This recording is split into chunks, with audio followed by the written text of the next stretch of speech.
dhe zonja po bën punë të fundit të shtëpisë, që të na gjej të pastër parashikimi i yjeve për sot. Se dje na gjeti... Ua, si na ka gjetur dje me gjëra në përkëmbë. Me gjëra në përkëmbë, në përduar, në përmendje.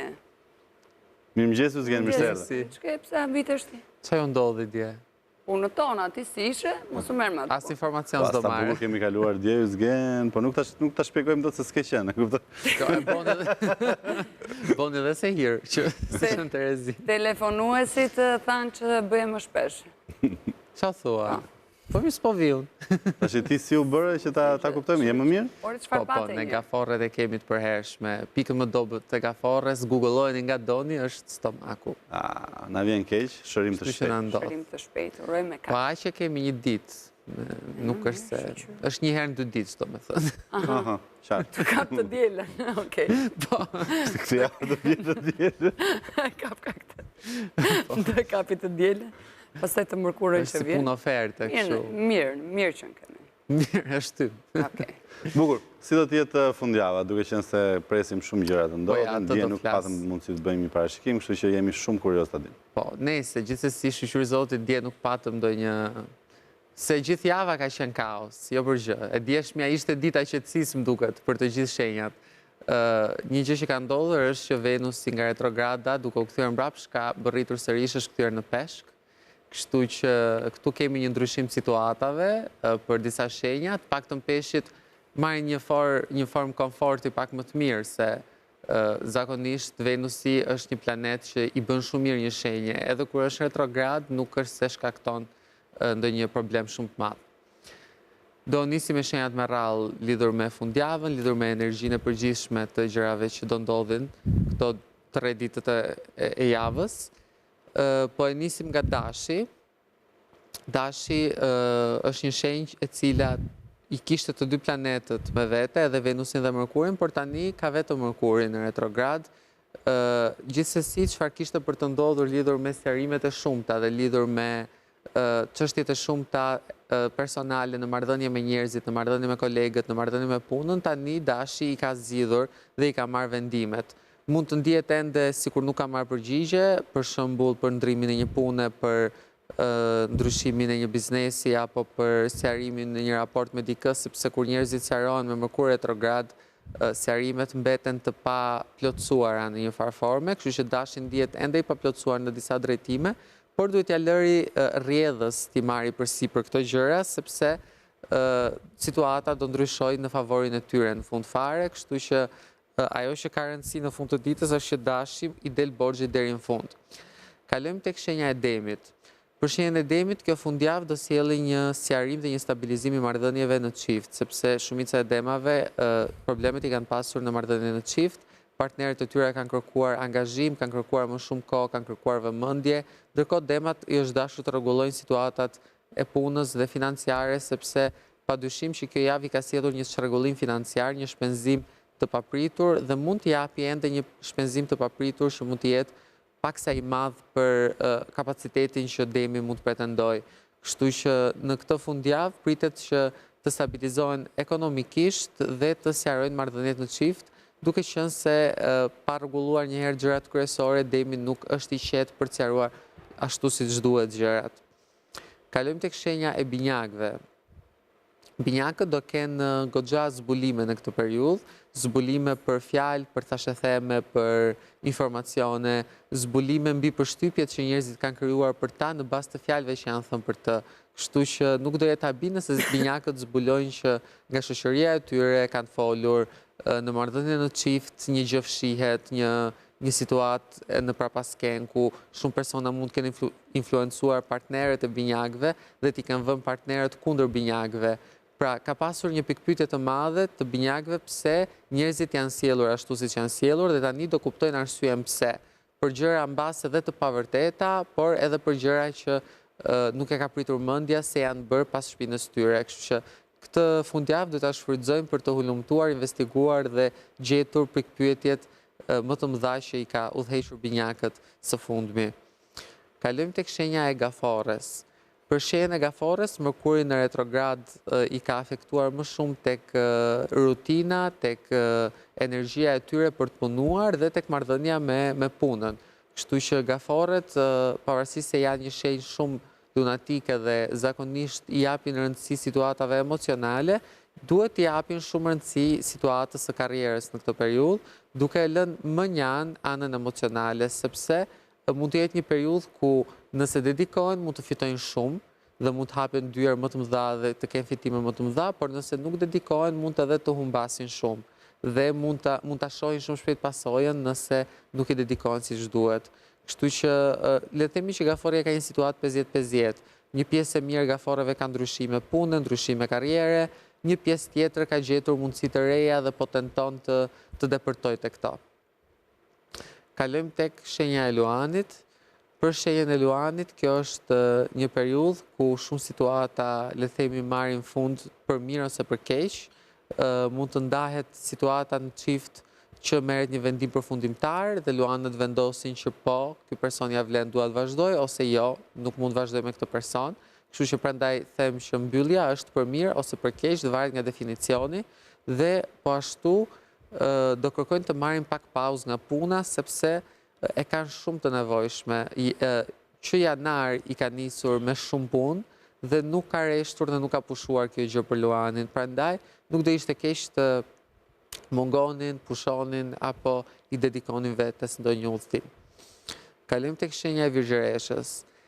Ajo që po ndodh në këto kohë me Virgjëreshat është situata familjare dhe mbi të gjitha ata të martuarit, po I ndodhin gjëra të papritura.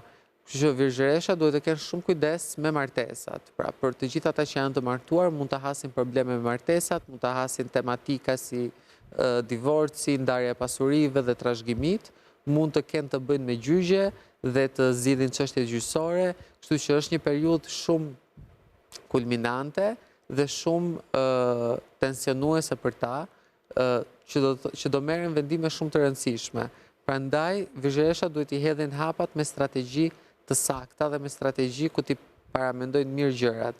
Sepse nëse hedhin hapat e dur, ata mund të fitojnë shumë, ata mund të ruajnë mirëqenien familjare, martesore, por nëse bëjnë hapat e gabuar, Virgjëreshat mund edhe të humbasin shumë. Dhe duke humbur, bëhet fjalë edhe për situatat e punës, materiale dhe ekonomike. Kështu që çdo gjë që duhet ta bëjë Virgjëresha tani e mbrapa duhet të jetë me paramendim dhe e menduar mirë në formën e një strategjie.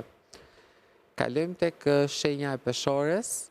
Për shenjën e Peshores kemi zbulime që mund të vinë në çift. Pra ata mund të zbulojnë një lloj sekreti ose një lloj ndodhie që ka ndodhur me partnerët e tyre që mund të ketë ndodhur pa dijenin e tyre.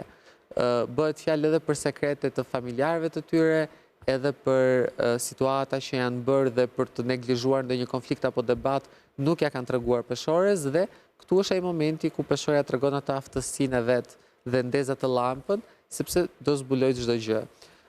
Mund të jetë diçka shumë kalimtare, nuk është domosdoshmërisht diçka e rëndë, por kemi raste nga më të lehta tek më të rëndat, sepse qoftë edhe për ata çifte toksik ose çifte ku ka goxha, le të themi, të fshehura, të fshetat edhe më të mëdha mund të dalin në pak, kështu që duhet të jenë vigjilent.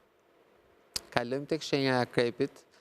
Për shenjën e Akrepit kemi një problem në marrëdhënie me punën, këtu mund të krijohet një hasje, një konflikt apo një tension me kolega apo e pror të tyre, dhe Akrepat janë padyshim persona shumë me ego të fortë dhe nuk zgjedhin ta ulin kollaj kokën, kështu që aty mund të jetë një ngjarje tensionuese, kështu që Akrepat duhet të paralajmërohen që të jenë të kujdesshëm, sepse kur hedhin hapa, të gjithë I ruajnë, të gjithë I shohin, të gjithë presin ku të kapen dikush që t'i sulmojnë, se e kanë shumë të vështirë ta sulmojnë një shenjë private dhe ku të kapin gjë më të vogël, aty do e tregojnë veten. Kështu që duhet të jenë të kujdesshëm dhe vigjilent ndaj të gjithë armiqve, sepse këto armiqësi do dalin hapur tani së fundmi. Kalojmë tek shenja e Shigjetarit. Për shenjën e Shigjetarit, kjo është një situatë, një periudhë paksa monotone për ta. Ata nuk po shohin shumë risi, entuziazëm, adrenalin dhe mund të vendosin mbase të marrin kohë me njerëzit që ata kanë qejf të rrinë dhe t'ia vën fajin her pas here punës, her pas here partnerit që kanë, apo njerëzve që kanë rreth e rrotull, duke qenë se e ndjejnë veten shumë në monotoni dhe nuk e shohin duke bërë një progres të madh, do ndërmarrin në të ardhmen ndryshime, le të themi, të papritura që qytetari mund t'i bëj për shkak të nevojës për të ecur përpara dhe për të bërë progres. Kalojmë tek shenja e Bricjapit. Për shenjën e Bricjapit kemi një periudhë, le të themi, ku ekonomikisht ndihen shumë të ngushtuar dhe mbase edhe mund të jenë mirë me ekonominë, por kur mendojnë për muajt e ardhshëm e shohin veten se nuk e kanë një strategji, plan apo një siguri në kokë dhe ajo që do jetë kryesore për Bricjapin është të kërkojnë siguri, të sigurohen për punën që kanë, të sigurohen për kursimet e tyre, të sigurohen që po i besojnë gjë së duhur dhe që këto para që presin do vinë nga burimi i duhur, se nëse janë të pasigurta mund të hasin realisht vonesa problematika dhe do ndihen akoma më shumë të pasigurt. Kështu që Bricjapët duhet t'i shohin mirë bashkëpunimet me njerëz, kolegët, punën dhe t'i bëjnë vetë kalkulime dhe llogarit nëse duhet t'i besojnë më apo jo. Kalojmë tek ujori. Për ujorin, kjo do jetë po ashtu si binjakët një periudhë zbulimesh, një periudhë ku çdo gjë që ka rreth shoqërisë dhe rrethit social del në dukje dhe ballafaqohen situatat, do jetë një periudhë ku pas një zbulimi do kapi një zbulim edhe më të madh për të kuptuar arsyet dhe pikpyetjet e vërteta të shumë ndodhive pse nuk po i ecnin siç duhet, qoftë në vendet e punës, zbulojnë gjëra, qoftë në shoqërinë e jashtme, qoftë në vendet ku bashkëpunojnë, nëse ka pasur ndonjë moment që suksesi ka çaluar sepse ka pasur arsye dhe ka qenë dora e dikujt tjetër që ka vepruar në këtë gjë. Prandaj ujorët do i duhet ta bëjnë një zbulim të rëndësishëm dhe ta kuptojnë se çfarë i ka penguar suksesin. Dhe peshqit. Peshqit janë ata që mbi të gjithë 11 shenjat, zbulimin më të madh e bëjnë peshqit. Kjo, të gjitha këto janë katastrofa të mërkurit që nxjerrin gjëra në mënyrë të papritur dhe peshqit do jenë kryesorët që do zbulojnë të fshehura në marrëdhënie me çiftet, të fshehura në marrëdhënie me familjarët, të fshehura në marrëdhënie me kolegët, pra do zbulojnë shumë gjëra dhe do marrin një informacion goxha të lartë. Por nuk mund të them që do zbulojnë informacione shumë të rëndësishme, do zbulojnë mjaftueshëm për t'ju hapur syt. Peshqve do i hapen syt nëse janë në çift me personin e duhur, nëse janë në punën e duhur dhe nëse e kanë korrekte marrëdhënien familjare. Kështu që duhet i mbajnë syt hapur, të mos manipulohen dhe të zgjedhin, t'i besojnë vetëm intuitës tyre. Bukur, interesante, të gjitha shenjat, sidomos peshku hapur vetë. Peshorja ishte agent e CIA-s. Të fundjavë. Kjo javë ka qenë goxha katastrofike me Gjuna, duhet ta kishe bërë pushim sot. Ta kisha bërë dhe sot. Duke që je akoma pa qef. Ashtu, nuk lezetoj horoskopi. Ma mëse është shimë, hyzgen kemi ngeta një të futëm edhe të hetojmë gjarje. Po jo, mëse na dalin vetë ne. Ne jemi ato farë njerëzi që na dalin gjërat vetë. Më presor. S'ke që thua. Ta shimë thuet vërtetën, ti si peshore, nuk e keja 7 burime ku të vjen informacioni? Mosu merë me punët e tjerëve. Po jo, përgjigju ti. Është që s'ke nevoj të futëm tosh. Faleminderit që s'gen. Ju falenderoj shumë. Faleminderit të s'gen që ishe me ne. Dhe në fakt ju falenderojmë dhe juve që ishit në këtë pjesë të parë, do të bëjmë një pushim të shkurtër për të kaluar. Se nuk mëruam, Jo, Matilda, jemi shpejt, do bëjmë një pushim të shkurtër për të kaluar në pjesën e dytë me informacionet që vinë nga vendi, rajoni dhe bota, sportive dhe ato të kushtat atmosferike. Kemi dhe fest, pale, po pastaj. Kemi fest?